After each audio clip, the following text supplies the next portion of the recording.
वर्धमान नामक शहर में एक बहुत ही कुशल व्यापारी दंतिल रहता था। राजा को उसकी क्षमताओं के बारे में पता था, जिसके चलते राजा ने उसे राज्य का प्रशासक बना दिया था। अपने कुशल और तरीके से व्यापारी दंतिल ने राजा और आम आदमी को बहुत खुश रखा हुआ था। कुछ समय के बाद व्यापारी दंतिल ने अपनी लड़की का विवाह तय किया।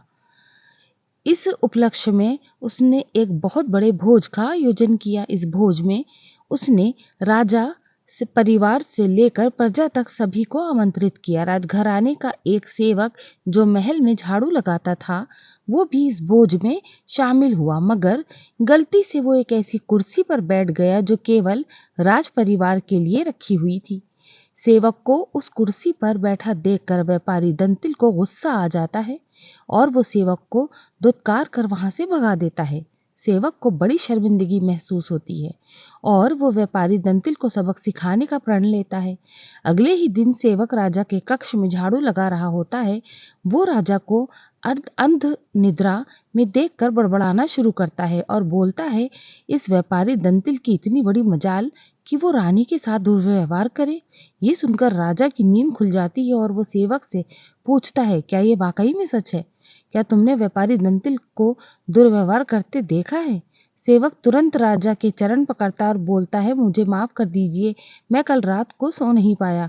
मेरी नींद पूरी नहीं होने के कारण कुछ भी बड़बड़ा रहा था। ये सुनकर राजा सेवक को कुछ नहीं बोलता है, लेकिन उसके मन में शक पैदा हो जाता है। उसी दिन से राजा व्यापारी दंतिल को महल में निरंकुश घूमने पर पाबंदी लगा देता है और उसके अधिकार कम कर देता है। अगले दिन जब व्यापारी दंतिल महल में आता है तो उसे संतरियों रोक देते हैं। ये देखकर व्यापारी दंतिल बहुत आश्चर्यचकित होता है। तभी वहीं पर खड़ा हुआ सेवक मजे लेते हुए बोलता है, अरे संतरियों, जानते नहीं हो ये कौन है?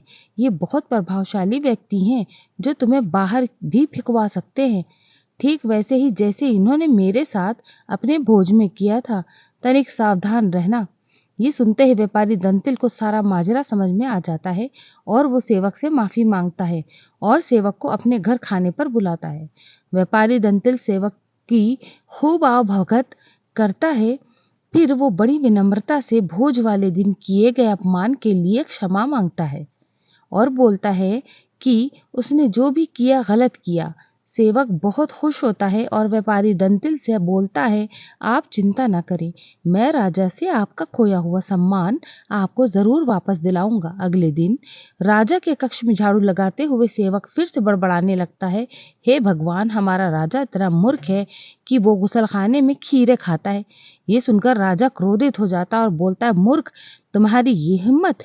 तुम अगर मेरे कक्ष के सेवक ना होते मैं तुम्हें नौकरी से निकाल देता। सेवक फिर राजा के चरणों में गिर जाता है और दोबारा कभी न बड़बड़ाने की कसम खाता है। राजा भी सोचता है कि जब ये मेरे बारे में इतनी गलत बातें बोल सकता है तो इसने व्यापारी दंतिल के बारे में भी गलत बोला होगा। राजा सोचता है कि उसने बेकार में व्यापारी दंतिल को दंड दिया। अगले ही दिन राजा व्यापारी दंतिल को महल में उसकी खोई हुई प्रतिष्ठा वापस दिला देता है। सीख: व्यक्ति बड़ा हो या छोटा, हमें हर किसी के साथ सम्मान भाव से ही पेश आना चाहिए।